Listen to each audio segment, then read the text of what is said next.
আমার জীবন থেকে আমি একটা জিনিস শিখলাম যে মানুষের কখনো উপকার করতে লাগে না। যেই তুমি মানুষের উপকার করবা, যখন তোমার দরকার পড়বে তুমি মানুষের থেকে কিছু আবদার করবা যে প্রবলেম আছে, তখন দেখবা মানুষের কোনো উপকার করবে না তুমি। তার জন্য যে মানুষের উপকার কখনো করতে লাগে না, নিজে যতটুকু পারো নিজের সামর্থ্য আছে অতটুকু চলতে লাগে।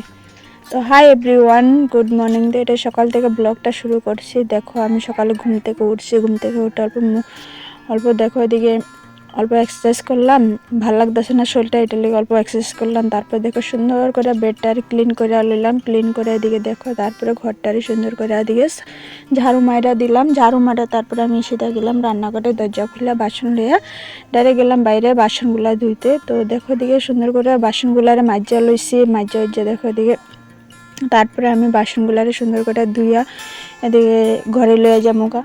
তো তোমরা আমার ব্লগগুলো কেমন লাগে এটা আমার অবশ্যই জানাইও। তো তারপরে দেখো বাসনগুলো ঘরে নিয়ে আমি সুন্দর করে ওগুলার বাসনটিকে বাস করে ঘরে থুয়ে দিছি। তারপরে এদিকে তারপরে উঠলাম, মেয়েও উঠলাম, মেয়েরে দিলাম ব্রাশ, আমিও ব্রাশ করলাম। বাইরে দেখো হাঁটাহাঁটি করে ব্রাশটা করে সুন্দর করে আয়া পড়লাম। তারপরে আমি চা বানাইছি, চা মুড়ি দিয়ে খাইলাম। খাই তারপরে ইয়ার পর দুপুরবেলা আমি রান্না করতে গেলাম, রান্না করতে আজকে রান্নাতে মানে একটা সয়াবিন আলু সবজি করতে আসছি কোয়াশ দিয়া। তো ইয়ার পরে ওদিকে একটা স্পেশাল মেনু, তো ক্যাপসিকাম তো অনেক দিন থেকে খামো ভাবতেছি, তো বানাই না। তো আজকে ঘরে আসি তার জন্য একদম পুরো সুন্দর করে চাউল বাইটটা তারপরে ক্যাপসিকামগুলারে সুন্দর করে বড়া করুম আজকে। এটা মানে অনেক দিন খাইতে ইচ্ছা করতেছে, তো বানাই না। তো আজকে তো ঘরে আসি, এরপরে নেক্সট পরের দিন থেকে আবার কাজে জয়েন হয়ে যাবো। কদিন তো ঘরে আসলাম, পুরা ভালো মতন ঘোরাও করলাম, এরপরে কাজে যাইতে লাগবো। তো ইয়ার পরে দেখো আমার সবজি দোনাটা হয়ে গেছে, সবজি হওয়ার পরে স্নান করে আইলাম, এদিকে অল্প ধুনা দিলাম, গরুদেবের ধুনা দিলাম, এদিকে চুলারে দিলাম, নিজের মেশিনটারে দিলাম, তারপর বাইরে দিয়ে এলাম তুলসী গাছেরে।